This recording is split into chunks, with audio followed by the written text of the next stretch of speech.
Our today's topic is chronic renal failure. Chronic means when the disease may last for a long time, then the condition is called as chronic. तो acute renal failure is already covered. Then next है chronic renal failure. इसको और क्या बोलते हैं? ESRD, end stage renal disease. This is also called as end stage renal disease. तो it is a progressive irreversible deterioration in renal function. ठीक है, ये कैसी डिजीज है? प्रोग्रेसिव है, टाइम के साथ साथ प्रोग्रेस करेगी, और इरिवर्सिबल डिटोरिएशन है, मतलब जितना डैमेज हो गया उसको रिवर्स नहीं कर सकते हैं, जितना डैमेज हो गया वो उसको रिकवर नहीं कर सकते हैं. In renal function in which the body ability to maintain metabolic and fluid and electrolyte balance fails, जिसमें किडनी metabolic और fluid electrolyte का balance maintain नहीं कर पाएंगे, resulting in uremia. Uremia क्या होता है? Increased. These both are interrelated condition, uremia or azotemia.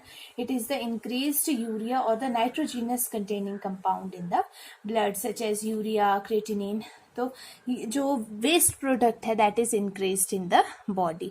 तो retention of urea and other nitrogenous waste in the blood, other nitrogenous जैसे कि क्रेटिनिन, नाइट्रोजन एक्सेट्रा.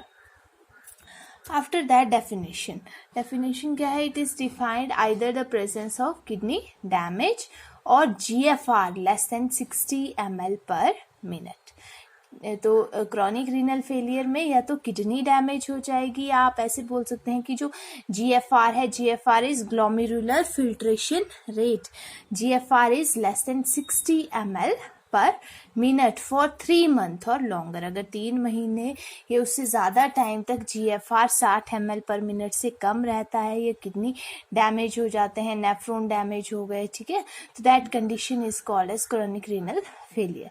तो मेन क्या कॉज है? पैथोलॉजिकल अबनॉर्मेलिटी इन ब्लड और यूरिन टेस्ट और imaging study can detect this disease. After that etiology में same जैसे acute renal failure में था वही था, बट जब acute renal failure prolong time तक रहता है तो ये क्रॉनिक रीनल फेलियर बन जाएगा. जैसे कि डायबिटीज मेलाइटस है, ब्लड ग्लूकोज लेवल इंक्रीज हो जाएगा, it may damage the capillaries in the kidney. Blood pressure भी इंक्रीज हो जाएगा. Due to increase blood pressure there might be the rupture of the arteries. Chronic glomerulonephritis. Glomerulonephritis is the inflammation of the glomeruli. ठीक है, chronic means long time तक अगर रहता है. Obstruction of urinary tract either by stone, lesion etcetera. ठीक है, तो उसकी वजह से इन्फेक्शन होगा, इन्फेक्शन में provoke chronic renal failure. Hereditary lesion such as polycystic kidney disease. Polycystic kidney disease में क्या होगा? Cyst formation in the kidneys, या आइदर कोई इन्फेक्शन है, रिनल इन्फेक्शन है, UTI है in the kidney upper part, upper urinary tract, then it may also lead to chronic renal failure. या any type of medication which is excreted by the kidney. अगर already kidney क्या है? Damaged है, और ऐसी medication ले रहे हैं जिनका किडनी के ऊपर टॉक्सिक इफेक्ट है, तो दिस में also result in the chronic kidney failure. Autoimmune disorder, ठीक है, अगर हमारे ही इम्यूनिटी हमारे किडनी सेल्स को डैमेज करेगी, इम्यून कॉम्प्लेक्स फॉर्मेशन होगी, दैट में also lead to chronic renal failure. renal stone, due to renal stone there may be the stasis of urine which may cause the infection, any type of injury to the urinary system. So these are some of the causes of renal failure. After that, the stages of chronic renal failure: stage 1, 2, 3, 4 or 5. तो stage 1 at increase risk for CKD. ठीक है, CKD means chronic kidney disease. तो stage 1 में person को risk increase हो गया है chronic kidney disease होने का, किडनी डैमेज विद नॉर्मल और इंक्रीज GFR. इसमें जो ग्लोमेरुलर फिल्ट्रेशन रेट होगा दैट इज मोर देन और इक्वल टू 90. ठीक है, मतलब 100 में से जो 90% जो ग्लोमेरुलर फिल्ट्रेशन रेट है that is normal. After that Stage 2, kidney damage with mild decrease in glomerular filtration rate. तो इसमें किडनी डैमेज होगा और GFR भी डिक्रीज हो जाएगा, 60 to 89% तक रहेगा. And stage 3, moderate decrease in GFR, glomerular filtration rate moderate decrease हो जाएगा और जो GFR है 30 to 59 होगा. After that stage 4, severe decrease in GFR and it is between 15 to 29. After that stage 5. Stage 5 is also called as end stage kidney disease. इसमें जो GFR है less than 15% रहेगा और 90% जो नेफ्रॉन्स है इस कंडीशन में वो डैमेज्ड होंगे. ठीक है, 90% nephrons are damaged. So in this the glomerular filtration rate is less than 15 and it is also called as the end stage renal disease.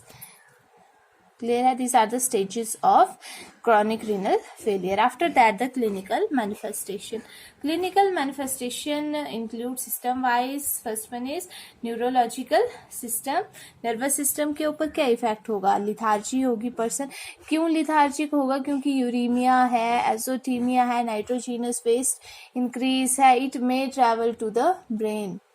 ठीक है, and deposit there. So the person may have lethargy, decrease ability to concentrate properly नहीं कर पाएगा, altered mental ability. After that on the integumentary system, grey brown skin colour. Grey brown skin colour मतलब जो skin colour है that become pale और grey. ठीक है, क्यों होगा? Due to the lack of oxygen, क्योंकि जो वेस्ट प्रोडक्ट है किडनी एक्सक्रीट नहीं कर पाएंगी और ऑक्सीजन को कैरी नहीं कर पाएंगी. सो the person may have grey और पेल colour of skin colour. And after that dry प्लूराइटिस. जब नाइट्रोजीनस वेस्ट इंक्रीज है तो पर्सन को इचिंग होगी. इकाइमोसिस. इकाइमोसिस भी एक स्किन डिस्कलरेशन होती है but it resulting from the bleeding of the capillaries underneath the skin. अगर स्किन के नीचे वाली जो कैपिलरीज हैं जब उसमें ब्लीडिंग होगी तो उस वजह से जो स्किन डिस्कलरेशन होती है that is called as ecchymosis. And the thinning of the hair. Thin भी हो सकते हैं, एलोपेशिया भी हेयर लॉस में also occur. After that on the cardiovascular system, hypertension होगा, ब्लड प्रेशर इंक्रीज हो जाएगा जब किडनी फंक्शन नहीं करेंगे, है ना. कैपिलरीज डैमेज हो जाएंगे, द पर्सन ब्लड प्रेशर में भी increase. Pitting oedema, sodium water retention हो जाएगी, ओडीमा हो जाएगा either on the feet hand. Periorbital oedema around the orbits oedema हो जाएगा. पैरिकार्डाइटिस में also occur. Inflammation of the pericardium. अगर ऑटो इम्यून डिजीज है, इम्यून कॉम्प्लेक्सेस फॉर्म हो गए विच में travel up to the heart and cause pericarditis. And acceleration of atherosclerosis, vascular disease हो सकती हैं ड्यू टू जैसे हाई ब्लड प्रेशर है और किडनी डिजीज है, एजोथीमिया है, यूरीमिया है, तो that may lead to cardiovascular complication और congestive heart failure. After that respiratory system. Respiratory system में डिस्निया होगा पर्सन को क्योंकि ऑक्सीजन प्रॉपरली कैरी नहीं हो पाएगी. टेकिपनिया, रेस्पिरेटरी रेट इंक्रीज हो जाएगा. Kussmaul type respiration. Kussmaul type respiration is a deep rapid laboured breathing. Uraemic pneumonitis. Uraemic pneumonitis में क्या होता है? एल्वियोलर कैपिलरी डैमेज हो जाएगी due to uraemia in the blood of the lungs. ठीक है, मतलब जो लंग्स में जो कैपिलरीज हैं उसमें भी यूरिमिक वेस्ट इंक्रीज हो जाएगा विच में damage the capillary alveolar capillaries. After that GI system में अमोनिया, ऑर्डर टू ब्रीथ. ठीक है, यूरिमिक फैक्टर जिसको बोलते हैं, माउथ अल्सरेशन और ब्लीडिंग होगी, anorexia, nausea, vomiting may also occur and inflammation of the GI tract. And hematology में जब किडनी फंक्शन इम्पेयर हो गए तो इरेथ्रोपोइटिन सिक्रीट नहीं हो पाएगा. The person may have anaemia और thrombocytopenia. After that reproductive system, amenorrhoea, testicular atrophy, and infertility में अक्कर। मस्कुलोस्केलेटन सिस्टम में muscle cramp, loss of muscle strength and osteomalacia. Osteomalacia क्या होता है? It is the softening of the bone tissue. क्यों हो जाएंगे soft? Due to the deficiency of vitamin D, क्योंकि जो किडनीज हैं they help in the activation of vitamin D. जब फेलियर हो जाएगा, किडनी फेलियर होगा तो विटामिन डी एक्टिवेट नहीं हो पाएगा, एक्टिव फॉर्म में कन्वर्ट नहीं हो पाएगा, which decrease the absorption of calcium and it may lead to the softening of the bone tissue. After that, diagnostic evaluation, history collection, physical examination. History में patient should be asked regarding the previous medical history, etc. Diet, etc. Diet के बारे में पूछेंगे. Physical examination, oedema के लिए check करेंगे. Person weight, blood pressure, oedema should be checked. Ultrasound evaluate the obstruction, stone or tumor. ठीक है, इसमें जो किडनी है they are evaluate for their structure, size, obstruction, stone or any type of tumor. Urine analysis to check the specific gravity and protein, creatinine clearance.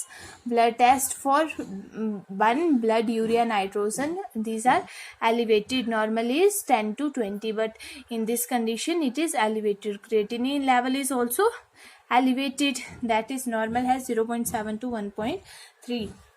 And potassium level is also elevated. क्यों elevate होगा? Because जो potassium की excretion है, renal excretion, that is decreased और intracellular spaces से भी leak होके blood में पोटेशियम आ जाएगा, which causes the elevated potassium level in the blood. Calcium क्या हो जाएगा? डिक्रीज हो जाएगा, बिकॉज जो विटामिन डी है एक्टिवेट नहीं हो पा रही है, that may decrease the absorption of the calcium.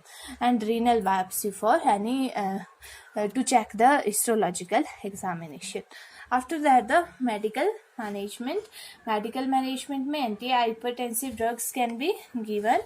And hypertension is managed by intravascular volume control or a variety of antihypertensive agents such as diuretics दे सकते हैं, furosemide, inotropic agents such as digitalis. And next है erythropoiesis stimulating agent such as Procrit. It is a derivative of erythropoietin, so it help in the formation of herbaceous. Diuretics देंगे to control edema, blood pressure and potassium level such as furosemide देंगे, spironolactone. अगर potassium का level body में कम है तो spironolactone, अगर ज़्यादा है तो furosemide can be given. Anti seizure agent, because person का जो यूरिमिक वेस्ट है that may goes into the brain, so the person may have seizure. Anti seizure agent देंगे जैसे कि diazepam, phenytoin. This are usually administered to control the seizure. After that diet में क्या है? Protein restrict करेंगे, because जैसे जो nitrogenous waste है that is produced by the break down of the protein, so protein को रिस्ट्रिक्ट करना है. Decrease protein intake may slow the progression of chronic kidney disease. A dietitian can help one determine the appropriate amount of protein. After that, salt restriction करेंगे क्योंकि इसमें sodium और water retention हो रहा है. Limit to 2 to 4 gram a day to avoid fluid retention and help control high blood pressure. After that, fluid intake is also restricted because body में oedema हो रहा है ना, तो it may recommend restriction of water intake. Potassium restriction because there is hyperkalemia, potassium increase हो रहा है, तो this is necessary in advanced kidney disease because the kidney are unable to remove the potassium. अगर potassium high रहेगा it may cause abnormal heart rhythm. ठीक है, dysrhythmia cause कर सकता है. तो example of food high in potassium are banana, orange, nut, avocado and potato. So these foods can be restricted. Phosphorus restriction, decreasing phosphorus intake is recommended to protect bone. And egg, bean, cola drink, dairy product are example of food high in phosphorus. Calcium already decrease है, अगर phosphorus increase रहेगा तो calcium और ज़्यादा decrease हो जाएगा. So phosphorus restriction is done. After that dialysis in end stage renal failure या chronic renal failure में dialysis is important. And after that renal transplantation. In this the kidney tissue are transplanted from the another person. After that nursing management. Nursing management में family history लेंगे for any type of renal disease, assess the patient for any type of complication and nutritional balance should be checked and weight monitoring should be done. After that nursing diagnosis, excess fluid volume related to decreased urine output, dietary excess and retention of sodium and water. And next है imbalanced nutrition, lessen body requirement related to anorexia, nausea, vomiting, dietary restriction and altered oral membrane, fatigue related to anemia, metabolic state and dietary restriction, activity intolerance related to fatigue, retention of waste product and dialysis procedure. These are some of the nursing diagnosis. This is all about the topic.